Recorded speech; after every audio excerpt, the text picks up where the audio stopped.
राधे राधे सभी भक्तजनों को स्वागत है हमारे YouTube चैनल DBG ननाखेड़ा भजन संध्या में।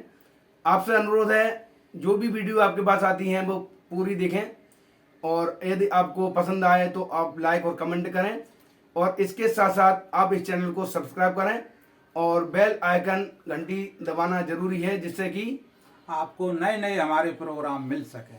धन्यवाद।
विधन हरण मंगल करण श्री गणपति महाराज।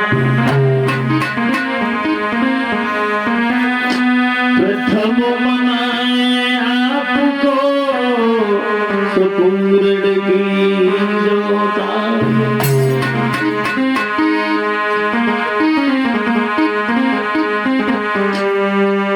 तो महावीर अंजन सुबन में धरूं आपको ध्यान।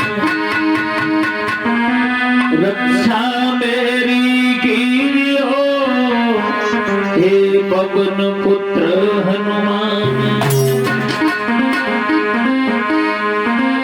तो कौशलेश मिथिलेश्वरी और सिद्ध करेंगे काम। वाणी वर्णन के प्रथम बोल सियावर राम। बोलिए सियावर रामचंद्र भगवान की।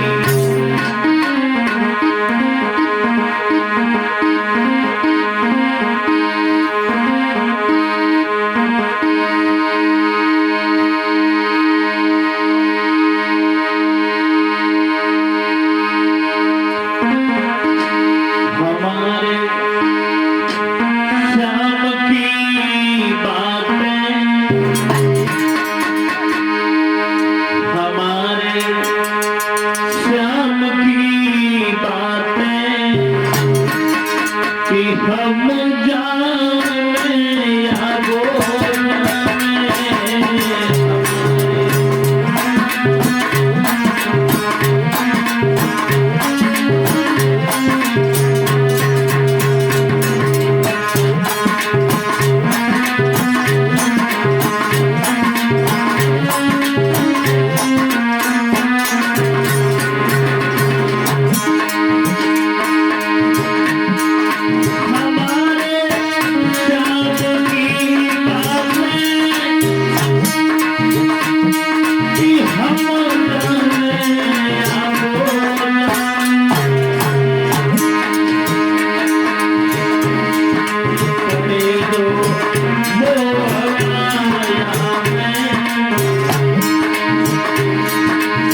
जो मोह माया में, वो प्रभु को कैसे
बोलिए गोविंद भगवान की।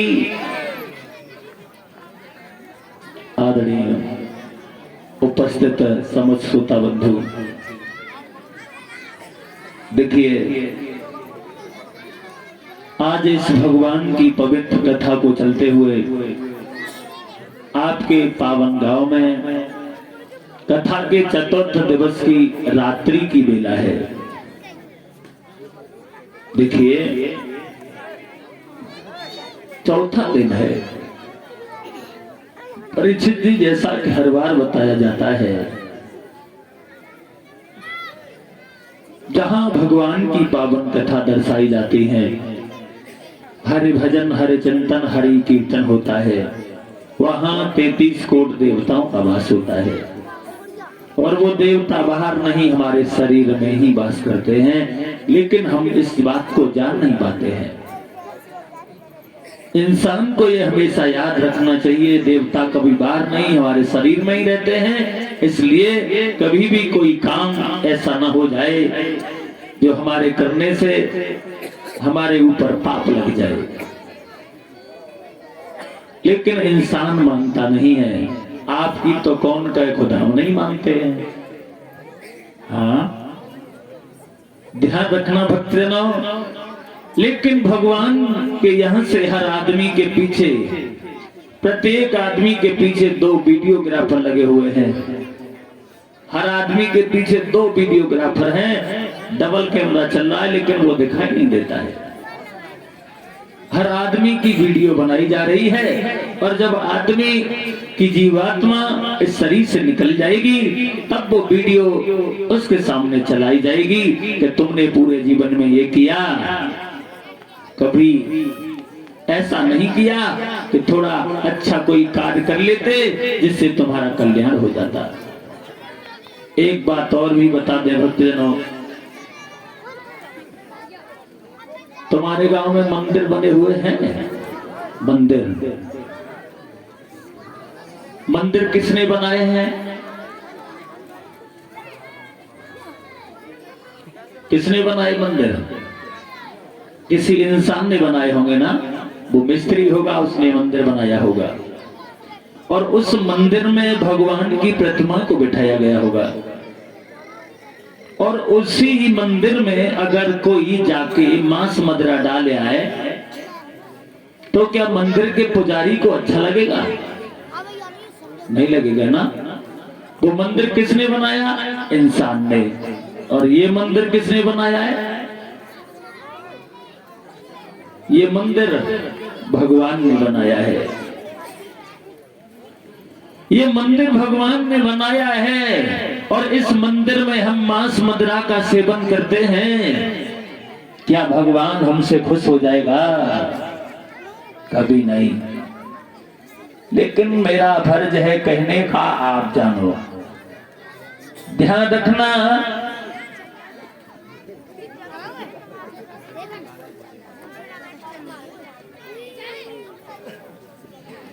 कहने का मतलब है भक्तजनों, इंसान जो भगवान ने मंदिर बनाया है, उस मंदिर में मांस मदिरा का सेवन करता है, गुटखा तंबाकू बीड़ी का सेवन करता है। देखिए, चलो इस बात को भी छोड़ो। अगर तुम कहीं बाहर जाके किसी के किराए के मकान में रह रहे हो, और अगर उसके मकान की सफाई नहीं रखोगे, तो वो तुमसे क्या, मकान का मालिक खुश हो जाएगा? नहीं। अगर तुम उस मकान के जो किराए का मकान है उसमें गंदगी करके रह रहे हो, तो वो तुम्हें फिर वैसा ही कमरा दे देगा, बेटा इसमें रहो, तुम इसी में रहने लायक हो, इससे आगे नहीं है तुम्हारी औकात। ध्यान रखना। ऐसे ही 84 लाख योनियां बताई गई हैं माताओं बहनों। सबसे सर्वश्रेष्ठ ये मानव योनि बताई गई है। जब हम इसमें अच्छे काम नहीं करेंगे तो भगवान फिर हमें वहीं भेज देगा, कीड़े मकोड़े बना देगा, बेटा इसी में रहो। ध्यान रखना। अब ध्यान तो क्या रखोगे, रखना चाहिए। वैसे कहने का मतलब है, हमने छोटे छोटे बच्चों को तंबाकू और गुटखा खाते हुए देखा है। 8-8 वर्ष के बच्चों को, खुद हमने देखा है, वो बता रहे हैं। देखिए एक बात ध्यान में आ रही है, एक जगह कथा कहने गए और तुम्हारे यहाँ का तो रूल ही समझ में नहीं आ रहा है। वैसे अच्छे लोग भी, बच्चे तो अच्छे हैं, मिलते हैं तो राम राम करते हैं, राधे राधे करते हैं। अभी भागवत से तुम ये भी नहीं सीख पाओ कि राधे राधे करना, राम राम करना ये बहुत जरूरी है, तो क्या सीखोगे। देखिए एक जगह की बात बता रहे, हम कथा कहने गए, हम तो सो के उठ भी नहीं पाए। सुबह एक छोटा सा बच्चा आ गया और बोला गुरुजी, हमने क्या बताओ, बोले राम राम। राम राम, खुश रहो। हमने बड़ा अच्छा अच्छा है, छोटा बच्चा है, बड़ा संस्कारी है, लेकिन वो चीज ज्यादा देर नहीं रुक पाई। क्यों? बोला गुरुजी, बताओ। बोले गुरुजी है क्या? बोले है। मैंने कहा क्या चाहिए? बोले गुटखा तंबाकू है। तो देखिए भक्तजनों, अपने आप को अच्छा बनाओ, कुछ नहीं रखा है नौटंकी कराने में। अपने आप को भगवान से जोड़ो, अपने जो अंदर गुण हैं उन्हें जनता के सामने प्रकट करो और अच्छे संस्कारवान बनो। अपने माता पिता का आज्ञा का पालन करो, उनकी सेवा करो। और बहुओं का फर्ज है अपनी सासों का सम्मान करें, पतियों का सम्मान करें, और सासों का भी फर्ज है कि अपनी बहू को समझें। ऐसा नहीं कि एक ही तरफ से दोनों बातें हो जाए, एक तरफ से ही नहीं बनती है, दोनों तरफ से बनती है। आइए एक कीर्तन बोल लेते हैं, उसके बाद कथा में प्रवेश करते हैं। सभी ताली बजाते हुए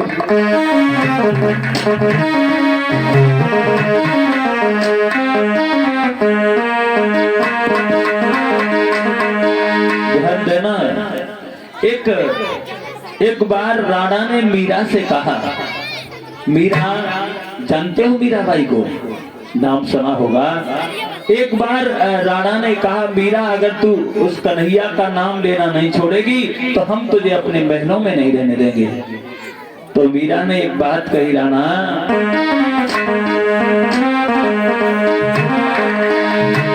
कि राणा जी तेरे महलों में आग लगे, तेरे महलों में आग लगे।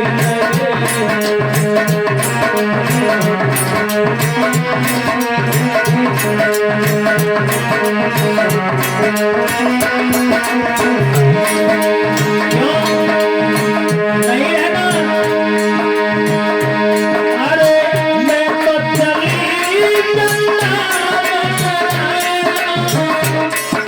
अब तो जा रहे हैं, अरे हम भी जा रहे हैं।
इधर श्री सुखदेव जी महाराज, व्यास नंदन श्री सुखदेव जी महाराज उत्तरानंदन परीक्षित को कथा श्रवण करा रहे हैं।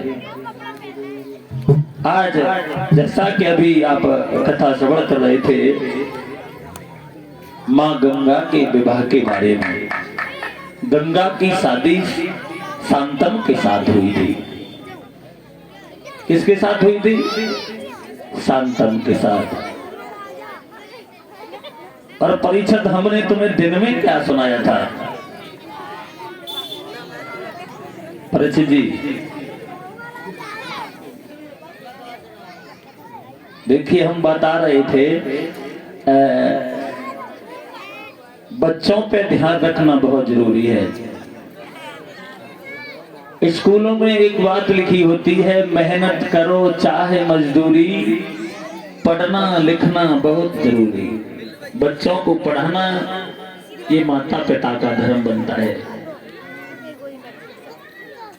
बच्चों को अच्छे संस्कार देना ये माता पिता का धर्म होता है।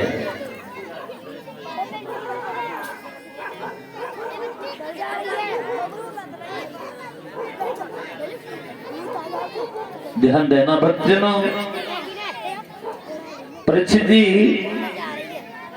देखिए, पहले स्कूलों में टेस्ट लेने के लिए अधिकारी लोग आते थे। पहले स्कूलों में टेस्ट लेने अधिकारी लोग आते थे। एक स्कूल में अधिकारी आ गए बच्चों का टेस्ट लेने के लिए। तो जो होशियार बच्चे थे, वो मास्टर ने थोड़ी चालाकी कर दी, आगे बिठाल दिए, और जो सेकंड हैंड खोपड़ी के थे वो पीछे बिठाल दिए। अधिकारी आ गया,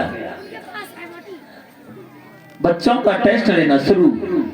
जो सबसे पहले बैठा था उसे खड़ा कर लिया, खड़े हो जाओ। लड़का खड़ा हो गया, बोले बताओ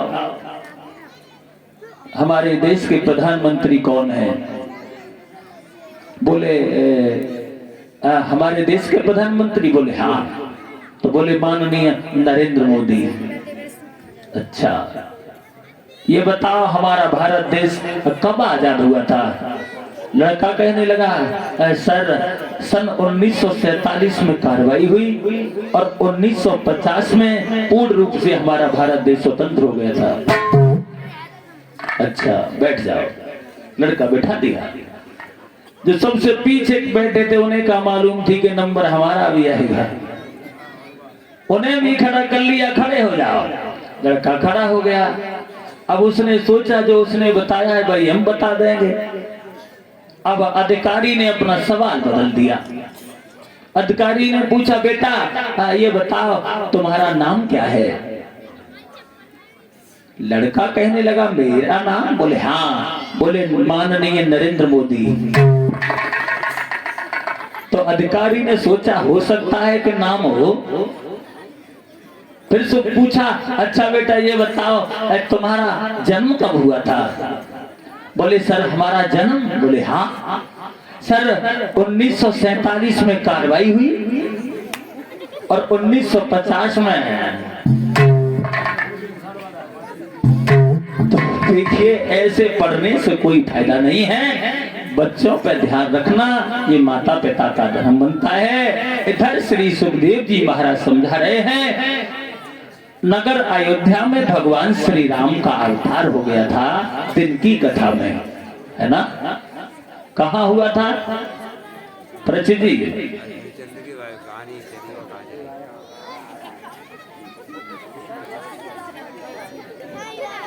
परीक्षित महाराज हमारे बहुत बढ़िया हैं।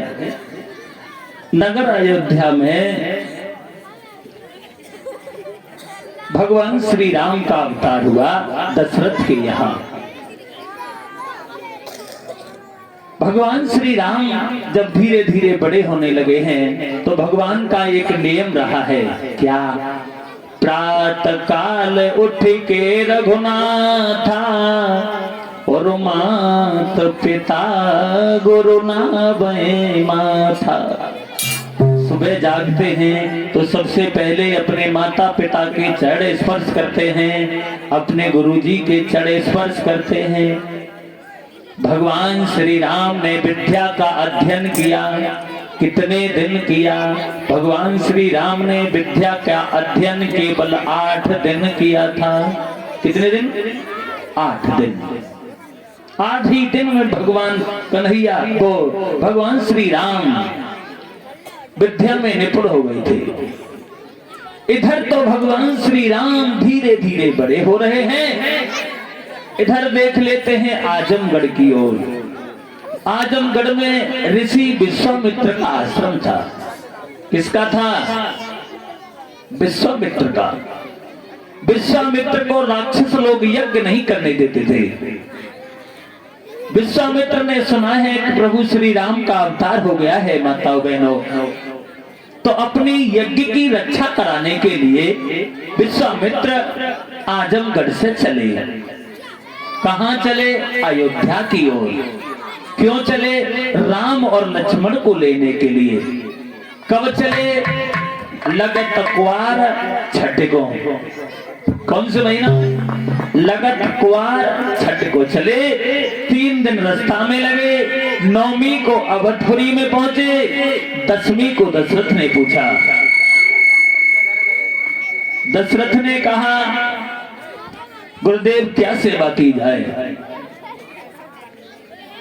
तो आज विश्वामित्र कहते हैं, दशरथ हमें राक्षस लोग यज्ञ नहीं करने देते हैं, इसलिए हम अपनी यज्ञ की रक्षा कराने के लिए तुम्हारे 2 पुत्र राम और लक्ष्मण को लेने के लिए आए हैं। दशरथ कहने लगे, गुरुदेव ये क्या कह रहे हो? वो जरा जरा से बच्चे भला राक्षसों का सामना कैसे कर सकते हैं? तुम हमसे कहो, हम आपके साथ सेना लेके चलेंगे। तो विश्वामित्र कहते हैं, दशरथ हमें तुम्हारी कोई जरूरत नहीं है। दशरथ ने एक बात कही है, गुरुदेव तुम्हें नहीं मालूम है, बड़ी मुश्किल से मैंने इन बच्चों को पाया है।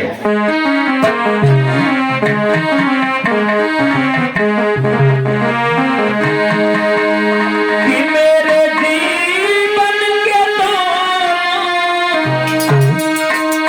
बोले हैं महाराज दशरथ,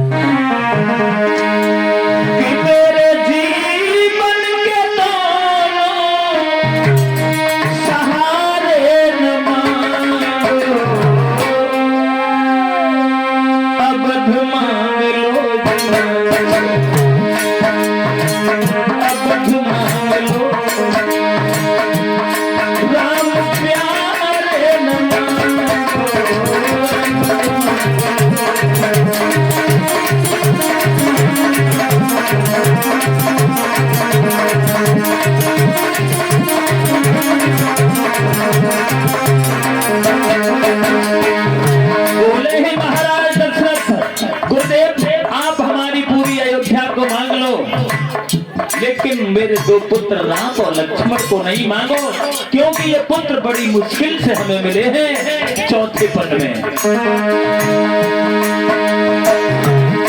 मेरे जीवन के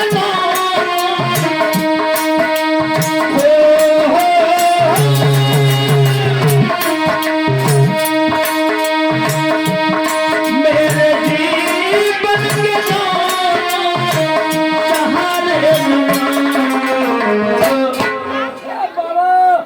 अबध मांग लो, अबध मांग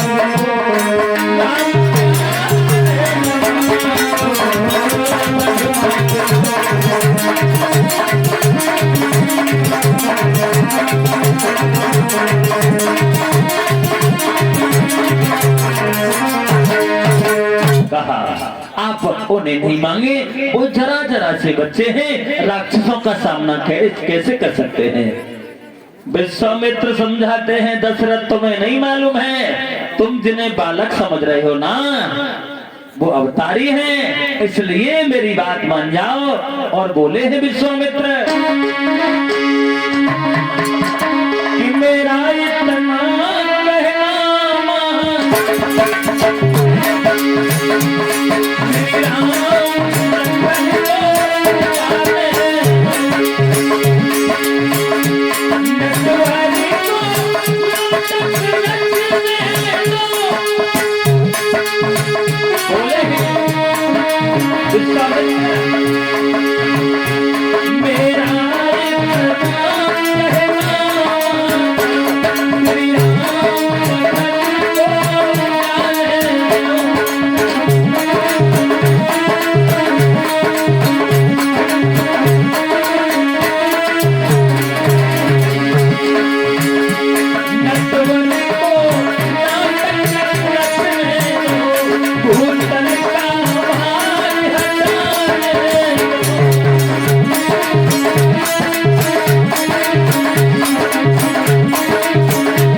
नहीं है, अवतारी है। इसलिए एक बात मान जाओ, तुम हमारे साथ राम और लक्ष्मण को भेज दीजिए।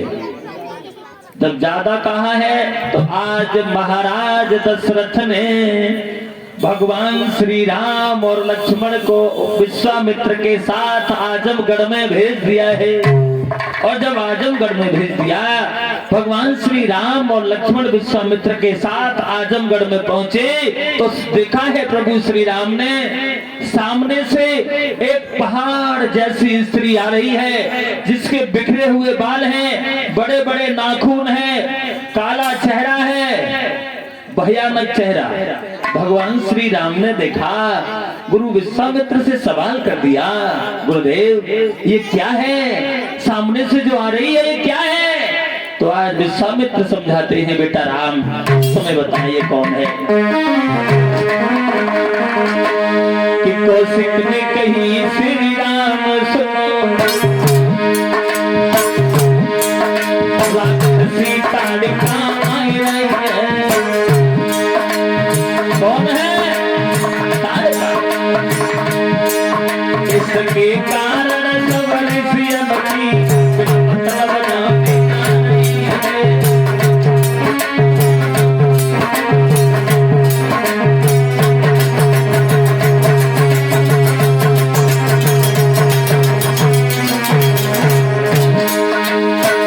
बोले विश्वामित्र बेटा राम, ये राक्षसी ताड़का है जो हमें यज्ञ नहीं करने देती है। बोले हैं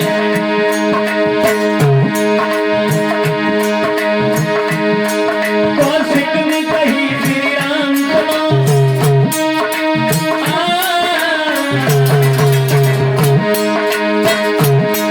कौशिक ने कही श्री राम सुनो, राक्षसी ताड़का आई है।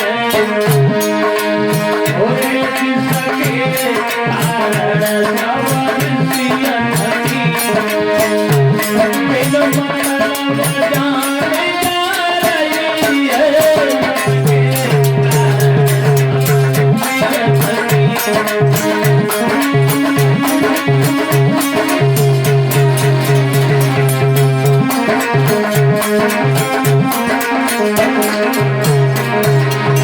बोले ही विश्वामित्र ये राक्षसी ताड़का है, इसलिए तुम एक काम करो बेटा राम, क्या करना पड़ेगा गुरुदेव? तो बोले ही विश्वामित्र, देखो देखो ये धनवान धारण सुना, ये संपत्ति के रखवाले। बोले हे भक्त जनों के रखवाले, इस पापिन का उद्धार करो, इस भक्त के रखवाले।